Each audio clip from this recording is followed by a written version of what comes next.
I thought I would give you a little sample of a business letter and talk about a few things that I've noticed as I've been grading them.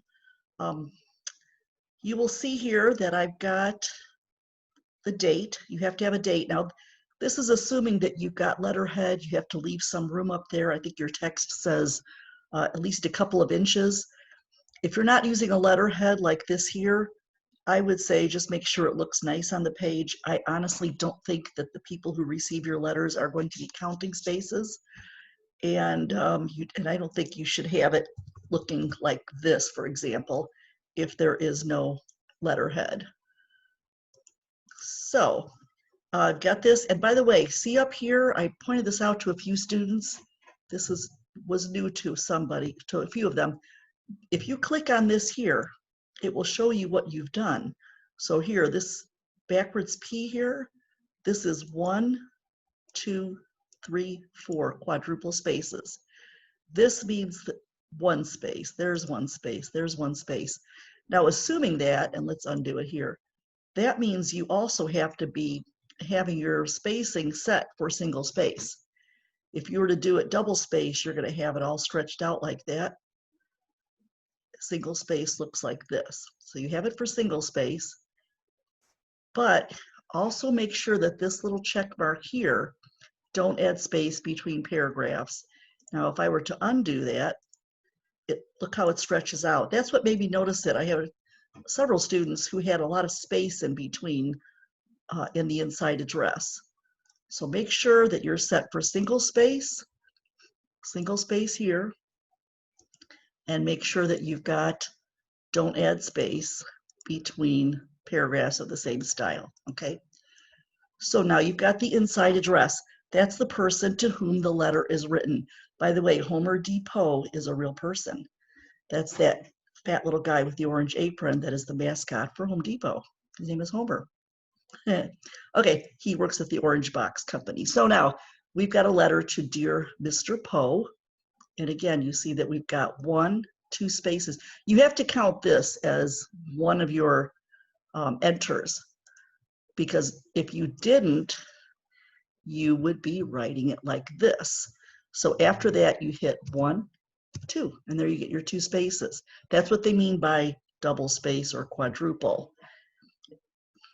Okay, so you've got Dear Mr. Poe. The first paragraph gives the reason for your letter. So you might say something like, it was good to meet you at the fundraiser the other day, or Mr. Smith tells me that you have been working on this book, or whatever. You just give reference for that. Second paragraph, the first paragraph, if you're asking them to say to speak for an event, you might say, I'm looking forward to having you at our conference, or whatever. So in that second paragraph, you would give details. You would give your request. You would say, now that you know this guy has written this book, you would say, I'd love to have you speak at our conference. Or you might say, this is to confirm the details of your vacation trip that is planned for such and such a date. Think in terms of what questions might they be asking.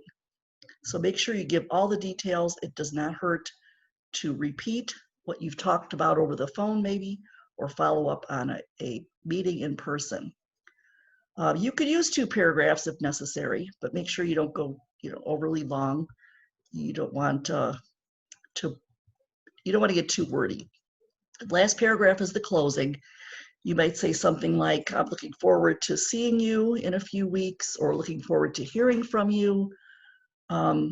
If you're asking them for something, it's not a bad idea to say, thank you for your time, thank you for consideration, or whatever. And then you're closing sincerely, or I don't know, different people use different terms there, and then your name there at the end.